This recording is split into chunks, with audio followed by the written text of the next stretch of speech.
የማልደን ቀጠሮ ነበረ የትንሹ አዲሱ ህፃን የሱን ቀጠሮ ሆስፒታል ለቼክአፕ ስለሚሄድ እሱን ይዘን ለመሄድ ሽርጉድ ይያልን ድንገት ከልጆቹ ክፍል ውስጥ አንደኛው ትንሹ ጮኸ ማለት ነው በጣም የሚያስደነግጥ አጫጫው ነው ይጮህ ተሯሩጠን ክፍላቸው ስንገባ እሱ አልጋ ስር ነው ያለው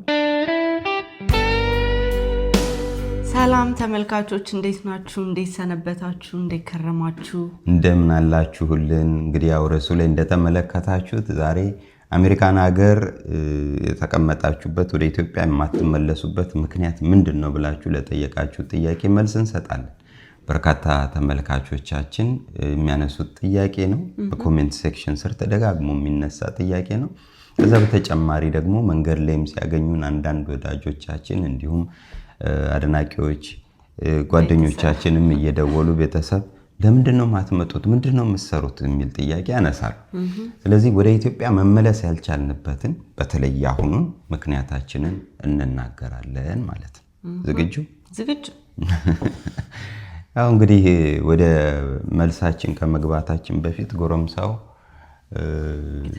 እየተጫወተ ነው ከረበሻችሁ እሱ ነው እንግዲህ እናትየው እንግዲህ ካለቀሰ ትይጃለሽ አዘርዋይስ እኔ ያለው እኔ ሄዳለሁ አንቺ ትመልሻለሽ ወይ አይ ይሄ ጥያቄ አብዛኛው ነገር አንተን ነው የሚመለከተውና ለምንድነው አሜሪካ ሀገር ውስጥ የቀረኸው ለምንድነው ይመስልሻል አንቺ እንግዲህ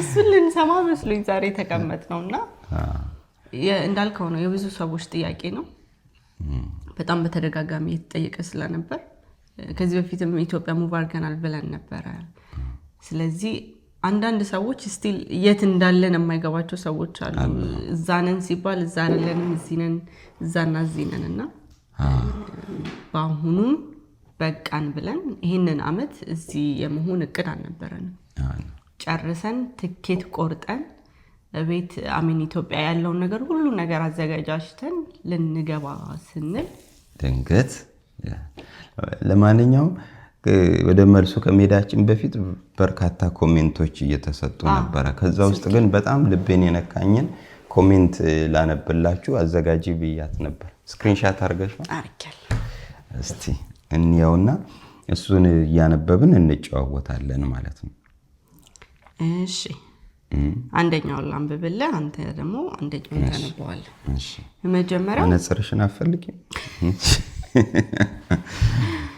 እሺ አስቴር ትባላለች አዜብ ትባላለች ኮሜንቱን ያደረገችው ምን ይላል እውነት ነው ይሄ ሀገር ላንተ አይሆንም አገር ግባ ጠቅላላ አርቲስቶች ታዋቂ ሰዎች ሀገራችሁ ግቡ ይሄ ሀገር ችሎታችሁን ፈገግታችሁን ደስታችሁን ነው የሚበላው የሚያደነዝዝ ሀገር ነው ብላለች እውነት ነው በጣም እውነት ነው እንግዲህ በነገራችን ላይ እዚህ አሜሪካን ሀገር መኖርን ያማረረን አይደለም በጣም ተመችቷቸው ደልቷቸው ህይወታቸውን የሚመሩ በርካታ ኢትዮጵያውያን እህት ወንድሞቻችን አሉ እነሱን አግኝቼ አንዳንዶቹ እንደውም ጭራሽ እንዳትመለስ የሚሉም አሉ በጣም እዚህ ምቾት ላይ ከመሆናቸው የተነሳ ስለዚህ እኛ የምናወራው የኛን ታሪክ ነው የራሴን ብቻ ስለዚህ እንትን ምንድነው አሜሪካ ቁጭ ብላችሁ ታማራላችሁ ምናምን የሚል አይነት አስተያየት ውስጥ እንዳይገቡ አንዳንድ ተመልካቾች የኛን ስሜት የልባችንን ብቻ ነው የምናወራውና በተለይ ኪነ ጥበብ ሰው ሲኮን አሁን አዜብ ተባለች ተመልካቻችን እንዳለችው የምንወደው ስራ ያለው እዛ ነው እዚህ ብዙ የሚሞክሩ ኢትዮጵያውያን አርቲስቶች አሉ የቻሉትን የሚታገሉ አሉ ነገር ግን ኢትዮጵያ ስትሆኚ ኤቭሪዴይ ስራሽ ያ ነው ጧት ተነስተሽ እስከ ማታ ዛሬ ቀረጻ አለኝ ብለሽ ትወጫለሽ ወይንም ደግሞ ቢሮ ትገቢያለሽ ወይ የማስታወቂያ ስራ ወይ የፊልም ስራ ወይ የቲያትር ስራ ወይ የሙዚቃ ስራ አባቴ በቃኝ ብሏል ለማንኛውም እስከዚህ ድረስ አብሬያችሁ ስለቆየው በጣም ደስ ብሎኛል ከዚህ ልሰናበታቸው እኔ ዝም ብሏል ቆይ በሱ አታሳብ ለማንኛውም የሙሉ ጊዜ ስራሽ ስለሚሆን እዛ የቻልሽውን ነገር የምትሰሪው በአርቱ ዙሪያ ነው ስለዚህ ልብሽ ውስጥ ያለውን ነገር እየተገበርሽ ስለምትኖሪ ደስታሽ እዛ ነው ስለሚባል የኪነ ጥበብ ሙያተኛ ሙያችሁ ከባድ ይመስለኛል አይደል? አዎ ያው ከህዝብ ጋር አይደለ ራሱ የኪነ ጥበብ ሙያ የጥበብ ሙያ በሰው ልጅ ለሰው ልጅ ስለ ሰው ልጅ ይሰራል ይባላል። ስለዚህ እኛም እንሰራለት የሰው ልጅ ደግሞ ማህበረሰባችን ነው፣ ኢትዮጵያውያን ናቸው። ስለዚህ ኢትዮጵያ ላይ ስትሆኚ በዛው ማህበረሰብ ውስጥ መሆንሽ ለምትሰሪው ስራ በጣም ይደግፍሻል። ሁል ቀን ሐሳብ ይመጣልሻል እዛው ማህበረሰብ ውስጥ ስላለሽ። እዚህ ኢትዮጵያውያን ቢኖሩም አብረሽ አትኖሪ። አንዱ እዚህ ሰፈር ነው፣ አንዱ እዛ ሰፈር ነው፣ ተበተነሽ ነው። ጎረቤትሽ እንደ ኢትዮጵያ አይደለም። ስትወጪ ስትገቢ አታዩ። ኢትዮጵያ ደግሞ ውለ የሆነ ከሰዓት በኋላ ከ4 ሰዓት በኋላ ሻይ ቡና የምትብልበት የምትገናኝበት ጎረቤት ሁሉ ነገር ብዙ ነገር እዛው ቅርብ ለቅርብ ነው። እዚህ ግን አንተ ኦፍ ቢኖርክ ሌላ ሰው ኦፍ አይደለም፣ ስራ አለው፣ አይገናኝም። አንዴ ካልሆነ በስተቀር የተለያዩ ፕሮግራሞች ምናምን አዘጋጅ ፕሮግራምሽ ብቻ ሳይሆን ላይክ የምትኖሪበት አኗኗር ራሱ ይለያል። አሁን ለምሳሌ እኛ ከዚህ ጋር ጎረቤት ነን እንላለን። ስንት ቤት ተሻግሮ ነው ግን ጉርብትናችን። እዚህ ሰፈር ምናልባት እኛና እነሱ ናቸው ቅርብ ኢትዮጵያውያን እንኳን የምንተዋወቀው። ከዛ በተረፈ ጎረቤቶች በሙሉ የዚህ ሀገር ነዋሪ ሌሎች ዜጎች ናቸው። ስለዚህ ስትወጪ ስትገቢ የምትመለከችው ኢትዮጵያዊ የሆነው አኗኗር፣ ለምሳሌ ጠዋት ተነስተሽ ከቤትሽ ስትወጪ በርሽ ላይ የኔ ቢጤ ብታይ የሱ ህመም አንቺን ያመሻል። እንደ ኪነ ጥበብ ሙያተኛ የሆነ ለዚህ ማህበረሰብ የሆነ ነገር መጻፍ አለብኝ፣ የሆነ ሐሳብ ይመነጭልሻል። ወተሽ ወክ ስታደርጊ የምታያቸው የሰፈርሽ ሰዎች፣ ጉሊት የተቀመጠች እናት ወይም ደግሞ በመስኮቱ ብቅ ያለ ባለሱቅ፣ እነዚህ የሚጫወቱ ልጆች፣ ኳስ ብይበይ ምንም የዕለት ተዕለት ህይወትሽ ውስጥ ኢትዮጵያውያን ናቸው የምታያቸው። ስለዚህ በዛ ህይወት ውስጥ የሆነ ሐሳብ ይመጣልሻል፣ የሆነ የምትሰሪው ነገር ይመጣል። ከዛ ሐሳብም መጥቶልሽ ለስራ ብትይዝ ሀገር ከማጋር ነው የምትሰሪው። ድንገት ወተሽ ልቅረጽ የምትዩ ጉዳይ አይደለም። ኢትዮጵያ ከሆነ ግን ዛሬ ጠዋት ተነስቼ የሆነ ሐሳብ ቢመጣልኝ እሱን ሐሳብ ወደ ተግባር ለመዋል ከልጆቼ ጋር ከቲም አባላት ጋር ተባብረን የሆነ ነገር እንቀርጻለን። ዋናው ችግሩ እሱ ነው ይመስለኛል እንጂ የሐሳብ አይመስለኝም። አሁንም እኔም እንደምረድ ሐሳብ ብቻ አይደለም ነው። ሐሳብ የትም ሆናችሁ ታስባላችሁ፣ ኢማጂንም ምንም ታረጋላችሁ። ነገር ግን ያሰባችሁትን ነገር መሬት ማውረድ በጣም ከባድ የሚሆንበት ሀገር ነው። ይጅለት ቆሞ ይፎ ድገፍ ብሎ ቆሞ እንግዲህ ተመልካቾች እስካሁን አብሬያችሁ ስለነበርኩኝ በጣም ደስ ብሎኛል። በቀጣይ ፕሮግራም እንገናኛለን። እስከዛው ሰላም። እኔ ቀጥሏለኝ። እንግዲህ ሄዳለች እንደተመለከታችሁት ባርች ከኔ ጋር እንቆያለን ማለት ነው።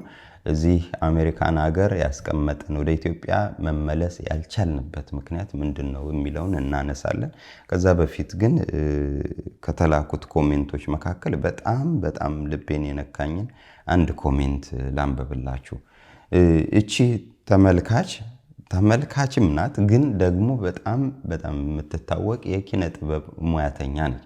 ከበርካታ ዓመታት በፊት ወደዚህ ወደ አሜሪካን ሀገር መጣ። እሷም ከምትወደው ሙያ ተነጥላ ስላለች ህመሙን በጣም ስለምትረዳው ስለገባት የላከችልኝ ኮሜንት ነው።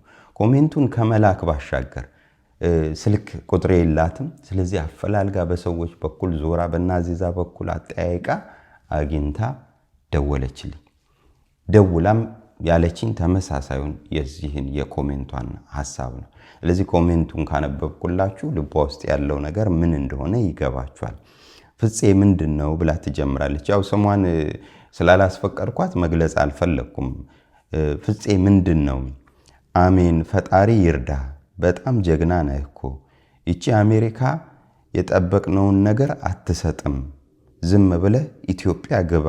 ምክንያቱን ማወቅ አያስፈልግም። አምልጥ።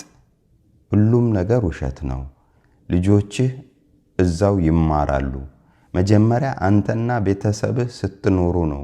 አንተ ትልቅ ታለንት ውስጥህ አለ። ለስንቱ ተርፈሃል።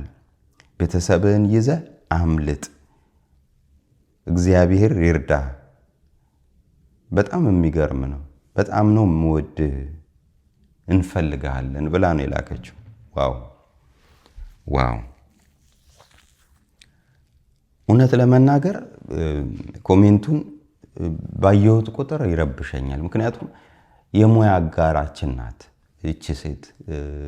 እንደው የቤተሰብ ጉዳይ ሆኖባት ከሀገር ወጣችና በዛው መመለስ ሳትችል ቀርታ እዚህ አለች። መመለስ ሳትችል ስል በራሷ ምክንያት ማለት ነው።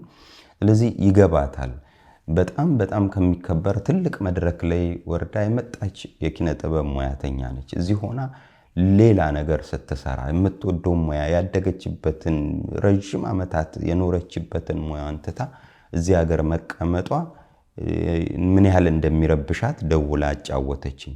ስለዚህ ለአንተ ግን ሌት አይደለም፣ ገና በደንብ አልተደላደልክም፣ ስለዚህ ተነሳና ወደ ሀገር ግባ የሚል ነገር ነው ያነሳችው እና ደጋግማ የምትጠቀመው ቃል አምልጥ የሚል ነውና ምክንያቴን ላስረዳት ሞከርኩኝ። አሁን በተለይ እዚህ ያለሁበትን ነገር ግን ልትሰማኝ አልፈለገችም። ሁሉም ሰው ምክንያት አለው። ምክንያቱን እየደጋገመ ከሰማው ያምንበታል። ከዛ ከሀገር ወጥቶ ይቀራል። ስለዚህ ከሀገር ወጥተህ እንድትቀር አልፈልግም። በጣም የምንወድህ የምናከብርህ ወዳጃችን እና ብዙ መስራት ትችላለህ ብላ በጣም የሚገርም ኮሜንት ነው የላከችልኝ። ለማንኛውም በጣም አመስግኛታለሁ። በስልክም ስናወራ በጣም እንደውም አስለቅሳኛለች። ስልኩን ከዘጋው በኋላ የምሬን ፊል አድርጌ በጣም ረጅም ሰዓት ጥሩ ስሜት ውስጥ አልነበርኩም። እውነቷን ነው። ደጋግሜ የምለው ግን ይሄ እኔ ስሜት ነው።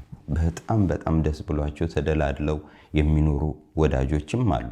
በነገራችን ላይ እየደወሉም እንዳትሄድ በጣም ብዙ እዚህ ሊሰራ የሚችል ነገር አለ የሚሉ ወዳጆችም የመኖራቸውን ያክል ሂድ የሚሉም አሉ።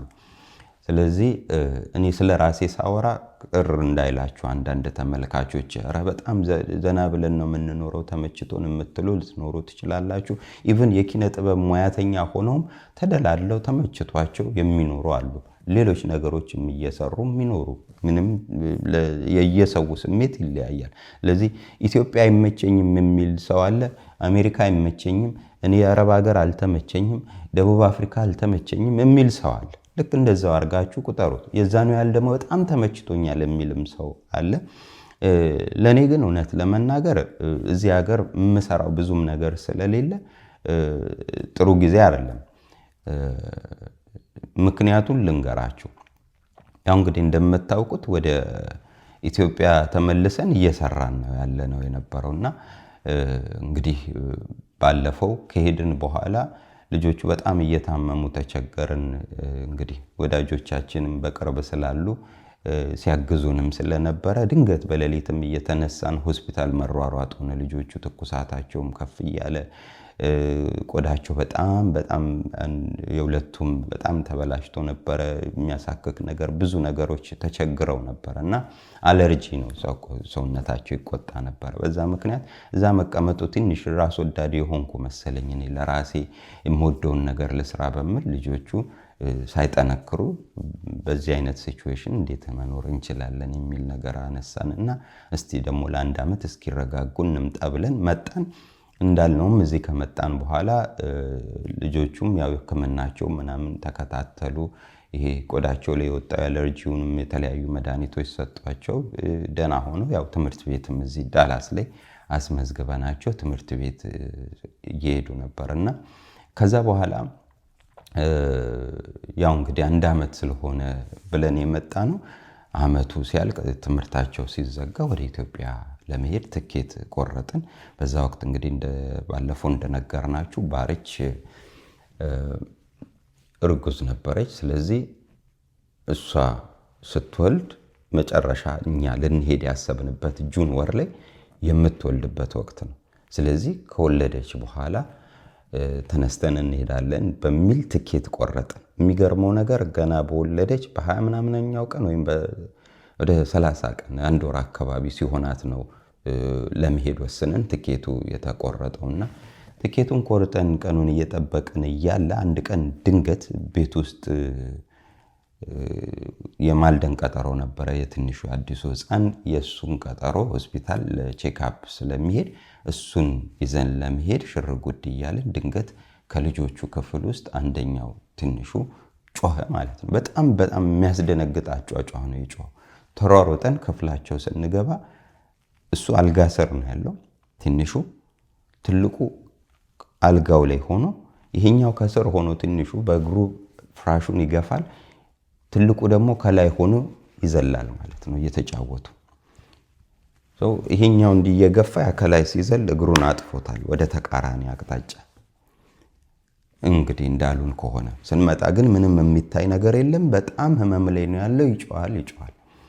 በቃ ተደነጋገጥን። አጋጣሚ ለአዲሱ ህፃን ለሆስፒታል ቀጠሮ ስለምንሄድ በዛው ኢመርጀንሲ ይዘነው እንሄድ ብለን ተሯሩጠን ይዘነው ወጣን። በባህሪው ያው እሱ ብዙ ነገሮች ስለሚያካብድ ያው እንክብካቤ ስለሚፈልግ ትንሽም ነገር ስትቧጭረውም ይሁን ምናምን እንደዚህ ብሎ ነው የሚውለው። በቃ ባንዴጅ አርጉልኝ ስለሚያካብድ እያካበደ እንዳይሆን የሚል ጥርጣሬ ኖረኝ። ምክንያቱም ከውጭ የሚታይ የለም። ለማጠፍ ለመዘርጋት ስሞክር እግሩን ያለቅሳል። ከዛ ሆስፒታል ደረስን። ኤኒዌይስ ኢመርጀንሲ ወዲያውኑ እነሱ ራጅ አነሱትና አዩት። ምንም ፍራክቸር የለውም፣ የተሰበረ አጥንት ምናምን አያሳየንም። ስለዚህ ፔኑን ለጊዜው ኮንትሮል እናርገው ብለው ያው ኢትዮጵያ ጀሶ እንደምንለው ታሸገለት ማለት ነው። ታሽጎ 2 ሳምንት ይቆይና ከ2 ሳምንት በኋላ ቀጠሮ ተይዞለት ሆስፒታል ይሄድ ተባልን። ኤኒዌይስ ብቻ 2 ሳምንቱም አለፈ። ወደ ሆስፒታል ተመልሰን ስንሄድ አሁንም በፍጹም መርገጥ አይችልም። ስለዚህ ሆስፒታሉ ጋር ተነጋገርንና ሁለተኛ ቼክአፕ ተደረገ። አሁንም ያው ነው። መጨረሻ ሲቲ ስካን ይነሳ ተባለ። ሲቲ ስካን ሲነሳ አስደንጋጩ ነገር በመኪና አደጋ ወይንም ደግሞ በከባድ ስፖርት ሊከሰት የሚችለው ፒሲኤል የሚባል ሊጋመንት ወይንም ደግሞ ጉልበትን የላይኛውን ሰውነታችን የላይኛውን እግር ክፍልና የታችኛውን የሚያያይዘው ጉልበታችን መካከል ያለ ሊጋመንት ወይንም ደግሞ ጅማት ነገር ተበጥሷል ማለት ነው። ኤሲኤል እና ፒሲኤል የሚሉት አለ። ኤሲኤል ከፊት ነው፣ ፒሲኤል ከኋላ ነው ያለው። የኋለኛው ሙሉ ለሙሉ ተቀዷል። ከዛ ሚኒስከስ የሚባለውም እንዳለ ቲር አድርጓል፣ እሱም ተቀዷል። ስለዚህ 2 አይነት ጉዳት አለው። በጣም አስደንጋጭ ነበረ መረጃውን ስንሰማ። ከዛ በቃ ሆስፒታሉ ምንም ሊያደርግለት አልቻለም። ምክንያቱም ይሄ የፒሲኤል አደጋ በሰርጀሪ ነው የሚስተካከለው፣ ይስተካከላል በሰርጀሪ። ነገር ግን በሰርጀሪ ለማስተካከል እድሜው አይሆንም። 4 ዓመቱ ወደ 5ኛ ዓመቱ ሊሻገር ባለበት ቅጽበት ስለሆነ የተከሰተው በዚህ እድሜ ተከስቶ አይተናናቅም። እንደተባለው በመኪና አደጋ ወይንም ደግሞ በከባድ ስፖርታዊ ግጭት የሚፈጠር ነገር ነው እንጂ በሱ እድሜ የሚከሰትም አይደለምና ምንም ልናደርግ አንችልም። እንዴት ምንም ልናደርግ አንችልም? በጣም ፈታኝ ጊዜ ነበር። በጣም ከባድ ህመም ውስጥ ነበረን እኛ። ምክንያቱም በሱ እድሜ ሰርጀሪ ካልተደረገ ምንድን ነው የሚሆነው? በጣም አሳሰበን። ከዛ በኋላ እነሱ ጋራ ምንም መግባባት አልቻልንም። ወደ አገር ቤት ልንመለስ ነው ብለናቸው ስለነበረ በቃ ብሬስ የሚባል ነገር አለ። ያው ሲተኛ የሚወልቅ ደግሞ ተነስቶ ሲንቀሳቀስ የሚታሰር የእግር ብሬስ በሱ እድሜ መገኘት ስለማይችል የአዋቂ የእጅ ብሬስ ይታሰርለት በሚል እሱ ተወሰነ። ከዛ በኋላ እሱ ገዝተን ልናረግ ስንሞክር ምንም በቃ እግሩ ጋር አብሮ ሊሄድ የሚችል አይደለም እና እዛኛው ሆስፒታል የሄድንበት ምንም አይነት እርዳታ ማግኘት ስላልቻለን ተስፋ ቆርጠን ሌሎች ሆስፒታሎች ማፈላለግ ጀመርን። ሁለተኛ ሆስፒታል ሄድን። ሁለተኛውም ሆስፒታል በሱ እድሜ ሰርጀሪ ስለማንሰራ አይሆንም አሉ። ከዛ በኋላ ወደ ሌላ ሐኪም ጋር መረራችን። አጋጣሚ የሄድንበት ሆስፒታል እኔ የልጄ እንኳን እንዲህ አይነት ነገር ቢገጥመው ቀጥታ የሚሄደው እከሌ የተባለ ዶክተር ጋር ነው በሚል ወደ ሌላ ሆስፒታል ስካቲሽ ራይት የሚባል ሆስፒታል ተላክን። እዛ ሄደን እዛ ደግሞ እነሱም ማድረግ የምንችለው ነገር አትሊስት አንደኛው ሚኒስከስ የሚባለው ሌላ የጎንዮሽ ጉዳት ሊያመጣ ስለሚችል እሱን ትሪት ለማድረግ እንሞክራለን። ሳይቀደድ በብስ ብቻ ካሜራ ነገር ውስጥ አስገብተው የሚወስዱት ሰርጀሪ ነው። እሱን አደረጉ። ለማንኛውም እሱ መደረግ ስለነበረበት ሙሉ ለሙሉ ትኬታችንን ካንስል አድርገን ኢትዮጵያ አየር መንገድ ነበር የቆረጥነው። ስንደውል ያው 1 ዓመት ድረስ መራዘም ይችላል፣ ሆልድ ልናረገው እንችላለን ብለዋል። እንግዲህ ሆልድ ተደረገና ያው ሰርጀሪ ማድረግ ነበረበት። ለአንድ ዓመት ያክል የሚዘልቅ ትሪትመንቶች አሉት፣ ፊዚዮቴራፒ አለው፣ ብዙ ነገሮች አሉት። እንደተባለው ግን PCL የሚባለውን ጉዳት የሊጋሜንቱ ጉዳት ግን እድሜው 16 ዓመት ቢያንስ 15 ዓመት እስከሚሆነው ድረስ ማድረግ አይቻልም ተብሎ እሱ አሁንም አልተደረገለትም። ነገር ግን ሚኒስከስ የሚባለውን ጉዳት አክመውታል። በነገራችን ላይ PCL በሱ እድሜ ሰርጀሪ የማይደረግበት ምክንያት ገና እድገቱን ያልጨረሰ ሰውነት ስለሆነ ነው። ግሮስ ፕሌትስ የሚባሉ ነገሮች አሉ ጉልበታችን ጋር። ስለዚህ እነዛ ግሮስ ፕሌትስ የእድገት ሳህኖች ብሎ መተርጎም ይቻላል። አሁን ነው እንግዲህ ባለሙያዎቹ ምን ብለው እንደሚተረጉሙት እነዚህ ተደራራቢ የሆኑ የእድገቱን እግሩን በተመጣጣኝ መልኩ ሁለቱንም እግሮቹን በተመጣጣኝ እድገት ውስጥ እንዲያልፍ የሚያደርጉ ነው። ስለዚህ ይሄኛውን ሲቀደድ PCLን ለመስራት በሚደረግ ሰርጀሪ ወቅት ግሮስ ፕሌቶቹ ሊነኩ የሚችሉበት ፕሮባቢሊቲ ሃይ ነው። እነሱ ተነኩ ማለት ደግሞ እግሩ በተፈጥሯዊ መንገዱ እንዳያድግ ያደርገዋል። ስለዚህ አንደኛው እግሩ ያጠረ ሊሆን ይችላል። ጉዳቱ ከባድ ነው። ስለዚህ ከPCL ጉዳቱ ጋር ቢኖር ይሻላል ከሰርጀሪ ይልቅ የሚል ነገር ነው የነገሩን። በነገራችን ላይ ያው PCL ስታብላይዝ ነው የሚያደርገው እግሩን ወደ ተቃራኒ አቅጣጫ እንዳይታጠፍ ወይም እንዳይዋለድ የማጠንከር ነገር ነው ያላቸው። ስለዚህ እግሩ የላላ ይሆናል እንጂ ምንም አይነት የሚታይ ጉዳት ግን ከውጪ የሚያሳየው የለም። የማንከስም ነገር የለውም። ፔንም የሚባል ነገር የለውም። አሁን በሱ እድሜ በርግጥ ይሄን አመመኝ ብሎ የሚያማረርበት አይደለም። በአግባቡ ይሯሯጣል። አሁን በብሬስ ነው ያለው እግሩ ታስሮ ማለት ነው። ያው ሲተኛ ረፍት ሲያደርግ ወይ ቁጭ ብሎ በተረጋጋበት ሰዓት እንፈታለታለን። ስለዚህ ኖርማሊ ይራመዳል። ነገር ግን ለጨዋታ ሲወጣ ወይ ትምህርት ቤት ሲሄድ ግን ያንን ማሰር ይኖርበታል ማለት ነው። በጣም አስደንጋጭ አስቸጋሪ ጊዜ ነው የነበረው። ምክንያቱም እኔ ያው እንደምታውቁት ኢትዮጵያ ከሄድኩ በኋላ አዳዲስ ሾዎች ጀምሬ ነበረ። ይሄኛውን ብቻ ሳይሆን እናንተ የምታውቁትን ፎቶና ጨዋታን ብቻ ሳይሆን ሌላ አዲስ ሾም ጀምሬ ነበረ። እሱም ቀረጻው እየተካሄደ በጣም ብዙ መንገዶች ተጉዘናል። በቅርቡ እሱም አየር ላይ የሚውል ነው። በዚህ አጋጣሚ ማስታወቂያውን ልጋብዛችሁ እችላለሁ። አይታችሁ አስተያየት ስጡን። ወይም ደግሞ እዚህ ውድድር ላይ መመዝገብ የምትፈልጉ ወዳጆች ካላችሁ እንድትመዘገቡ ማስታወቂያውን እስቲ ልጋብዛችሁ። እነሆ በርካታ 100,000 ብር። አዎ የዝግጅት ክፍላችን እናንተ ተመልካቾቻችንን ለማመስገን በርካታ 100,000 ብሮች በስጦታ አዘጋጅቷል። እናም የመጀመሪያው 100,000 ብር ይገባናል ያሉ 6 ሰብስክራይበሮቻችን እዚህ ስቱዲዮአችን ተገኝተዋል። እያንዳንዳቸው 100,000 ብሩን ለምን ጉዳይ እንደሚፈልጉት በመግለጽ ይህ 100,000 ብር ለኔ ይገባኛል ሲሉ ይሞግታሉ። ብሩ የሚያስፈልገኝ ሲስተሪ ትምህርቷን እንድትቀጥል ፈልጋለሁ። ያለ አባት ያደግኩትን እያንዳንዱን ህመም ልጄ ላይ መድገም አልፈልግም። ነገር ግን 100,000 ብሩን መውሰድ የሚችለው አንድ አሸናፊ ብቻ ነው። አሸናፊውን ደግሞ ከመካከላቸው መምረጥ የሚችሉት ራሳቸው ተወዳዳሪዎቹ ናቸው። እዚህ ውድድር ላይ ይህን 100,000 ብር መውሰድ አለበት ብላችሁ የምታስቡት ሰው ማን ነው? በመካከላቸው ገላጋይ ዳኛ የለም። ራሳቸው ዳኛ፣ ራሳቸው ተወዳዳሪ ናቸው። ከሁሉ አስቀድሞ ግና 100,000 ብሩ በፍጹም አይገባውም የሚሉትን ሰው ከመካከላቸው መርጠው ማባረር ይኖርባቸዋል። በዚህ ውድድር ዛሬ አንድ ሰው ቀንሰን ነው የምንለያይ። በዚሁ መሰረት ከዚህ ውድድር መባረር አለበት ብላችሁ ያሰባችሁትን አንድ ሰው ትነግሩኛላችሁ። እዚህ ጋር ግን አንድ ለየት ያለ ጥልፍልፎሽ አለ። መባረርን የፈራ ተወዳዳሪ ከ100,000 ብሩ ላይ ቀንሶ ጋሻ በመግዛት ራሱን መከላከል ይችላል። 10,000 ብር አውጥተህ ይሄንን ጋሻ ገዝተህ ራስን ትከላከላለህ ወይንስ እንዲያባረሩ ትፈቅዳለህ? ጦር የሚገዛ ተወዳዳሪ ደግሞ የማይፈልገውን ሰው መርጦ የማባረር መብትን ያገኛል። እርማችሁን አውጡ። ጦር የደረሰው ሰው ጦሩን መጠቀም እፈልጋለሁ ብሎ ገዝቷል። ፈታኙ ጉዳይ ያለው እዚህ ላይ ነው። ራሳቸውን ለማዳን ሲሉ የተሰጣቸውን 100,000 ብር በጋሻና ጦር ግዢ ቆነጣጥረው ይጨርሱታል ወይስ በፍጹም ሳይሸራርፉት እስከ መጨረሻው ድረስ አቆይተው ለሚገባው ሰው ይሸልሙታል?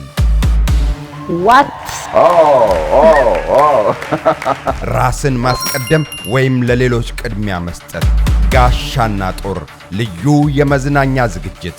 ቀጣዩ 100 ሺህ ብር ይገባኛል ካሉ ዛሬውኑ ይመዝገቡ። ጋሻና ጦር በቅርብ ቀን። እንግዲህ ተመልካቾቻችን እንደተከታተላችሁት ይህን ይመስላል። እንግዲህ አዲስ እያዘጋጀ ነው ያለነው የቴሌቪዥን ፕሮግራም። እሱን ደግሞ በቅርቡ ወደ አየር የምናውለው ይሆናል፣ ወደ እናንተ ይደርሳል። እንግዲህ ማህበረሰቡን ችግሮች ሊቀርፍ የሚችል ማህበራዊ ፍተሻ የሚያደርግ እንደ ማህበረሰብ ምን አይነት ሰዎች ነን፣ እንደ ግለሰብ ምን አይነት ባህሪያት አሉብን የሚለውንም እግረ መንገድ የምንፈትሽበት ልዩ ኤክስፐሪመንታል የሆነ የሶሻል ኤክስፐሪመንት ሾው ነው። ይህንን ሾው እንግዲህ እንድትከታተሉ እንጋብዛለን። ከዛም ውጭ ደግሞ እዚህ ሾው ላይ ተገኝቼ እኔም በህይወቴ ልሞላው ላሳካው የምፈልገው ጉዳይ ስላለ 100 ሺህ ብር አትሊስት መንገዴን ለመጀመር ይረዳኛል የምትሉ ከሆነ ደውሉና መመዝገብ ትችላላችሁ። ከዛ በተረፈ ደግሞ ይህንን ፕሮግራም ወደ ተመልካቾች ስናደርስ አብሬያችሁ ከጎናችሁ ሆኜ መስራት ፈልጋለሁ የምትሉ ተቋማትም ካላችሁ ልታገኙን ትችላላችሁ። ለማንኛውም እስካሁን አብራችሁን ስለቆያችሁ ከልባችን እናመሰግናለን። የሁላችሁም ፍላጎት እንግዲህ ያው በምንወደው ሙያ እናንተንም እንድናገለግል እኛም ደግሞ መንፈሳችን ተረጋግቶ ሀገራችን ላይ እንድንኖር ነውና እናመሰግናለን። ስለምትሰጡን አስተያየት አክብራችሁ ስለምትገስጹን ስለምትቆጡንም ጭምር ከልባችን እናመሰግናለን። በእኔ በኩል ያለው እንግዲህ ይህንን ይመስላል። እዚህ የቆየሁበትና ወደ ኢትዮጵያ መመለስ ያልቻልኩበትን ምክንያት እንደ ቤተሰብ ማወቅ ስላለባችሁ ደጋግማችሁ ስለምትጠይቁ ለሱ መልስ ለመስጠት ያክል ነው። አብራችሁን ስለነበራችሁ እናመሰግናለን። ሁሌም እንደምንለው ለምንወዳቸው ፍቅራችንን ሳንገልጽላቸው ያስቀየምናቸውን ይቅርታ ሳንጠይቃቸው በጎ ያደረጉልንን ደጋግ ወዳጆቻችንን ሳናመሰግናቸው ይህች ቀን አትለፍ በፍጹም። ባባይ